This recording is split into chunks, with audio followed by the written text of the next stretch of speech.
Hello everyone, thanks for coming on by, and today it's time to talk about the forgotten Dragon Ball special. Who made it and when was it made? What's this traffic safety rubbish? I know how to cross the road. Well, hope you'll join me regardless and see what it's all about.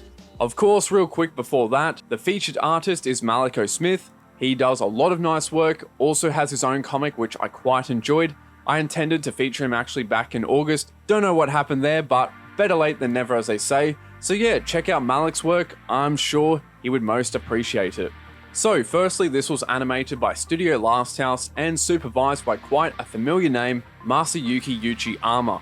And as you would expect from him, his corrections are quite strong, making it very difficult to identify the other key animators. This is also directed and storyboarded by quite a big figure, Mitsu Hashimoto. Hashimoto was a regular on the series and a very competent director.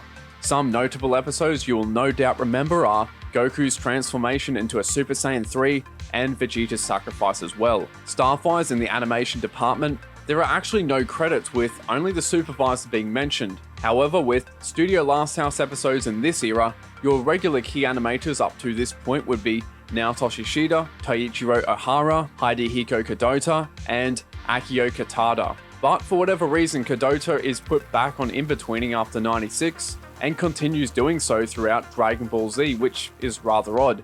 Regardless, it would be these three, Shida, Ohara, and Katada, which would handle the key animation in Last House episodes for the rest of Dragon Ball, so I'm certain they are here. This episode would also be released in June of 1988, with Last House putting out another episode the same month, episode 115, which explains why this special, animation-wise, is quite conservative on the whole. But now beginning off, you've got some Chinese landscape-inspired background art, simple but nice. Goku then runs into this Tiger Warrior. You see a similar design used in episode 79, although both designs are based actually off the Bear Thief you see in both the third chapter and third episode. And after a dispute over who crossed the bridge first, the natural way to settle it is by beating children. The Tiger Warrior goes in for the punch. There is some rather good anticipation with how he flicks his head forward, then drawing back. Quite a smooth arc. The next couple of cuts though are pretty limited. The unknown animator just holds the key pose. Even when he's moving towards him, he sort of floats over. Still, the actual release is fine.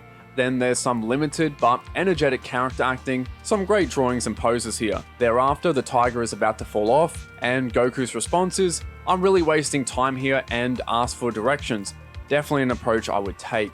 Not too long after, the legendary Naotoshi Shida seems to pop up for a short scene, as Goku leaps off the cliff into the water. And even with Uchiyama's corrections, going off those classic wide open hands which are still very present in this era, and with his timing as well, I'm quite confident that this is his work. You also get a little bit of uncorrected work here, as you have quite strong and solid lines, in contrast to the supervisor Uchiyama, who usually would have quite unconfident line work. And overall, it looks great and is a very nice drawing. This scene also reminds me of the other time Goku leaped off a cliff, which was also actually handled by him. Also extra note, thought it was kinda interesting how the style of the clouds from the first part randomly changes from that more cartoony look with line work to suddenly a more realistic variant once the scene begins of Goku coming over the hill.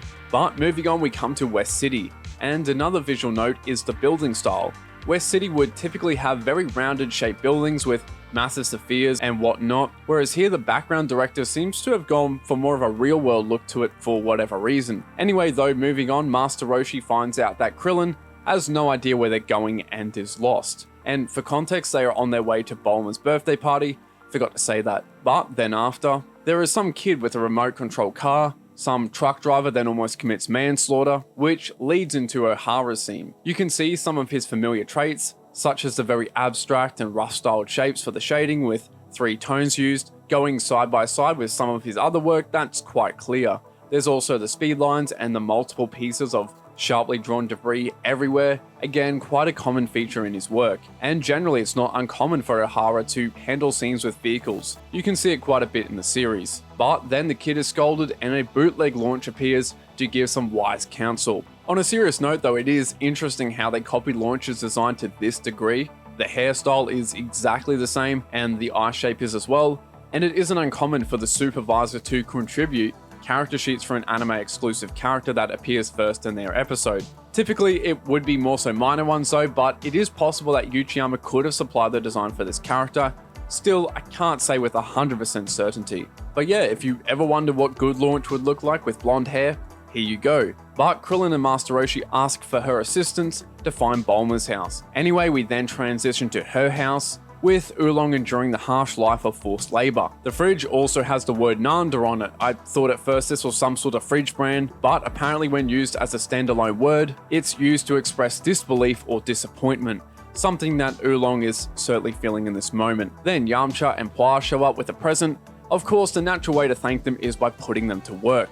We then flick back to Goku though, some nice vibrant landscapes. Pretty simple animation, it's just 3 drawings looped. Goku then comes in contact with Suno, although it's treated as though they've never met, and this scene again seems to be handled by Ohara, going off the vertical hatching on the lights, and the way he draws reflections. Ohara would usually handle a decent bulk of animation in Last House episodes, so this isn't out of the ordinary. The writers also seem to be aware that you would have those kids who think they are Goku and can do their own thing, so this scenario was sort of a subtle way to say that, hey, even if you are Goku, you can still cause accidents. Kinda clever.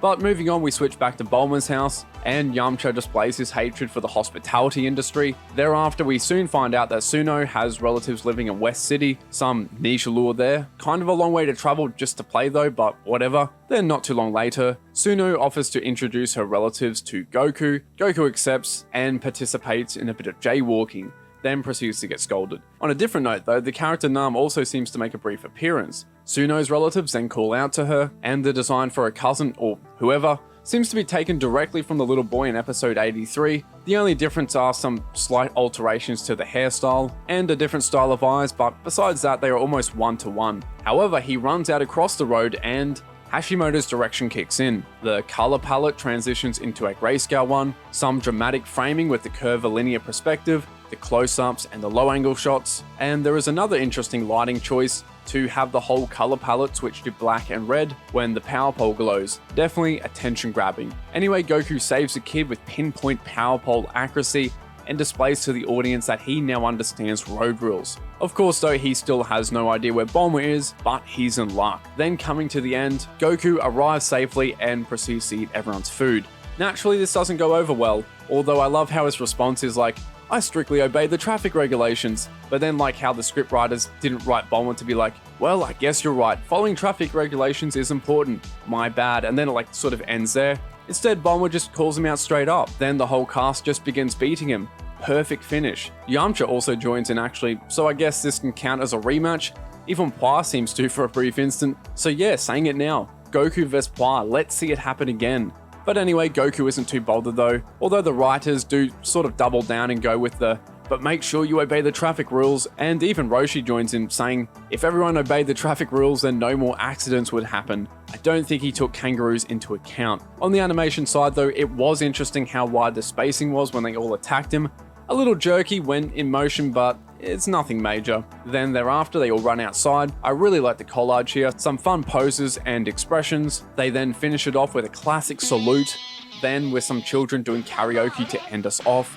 Wouldn't have it any other way. Now the footage is mostly from the opening mixed in with a recap of events, with quite a different version of Maka Fushigi Adventure being sung. The special though ends there.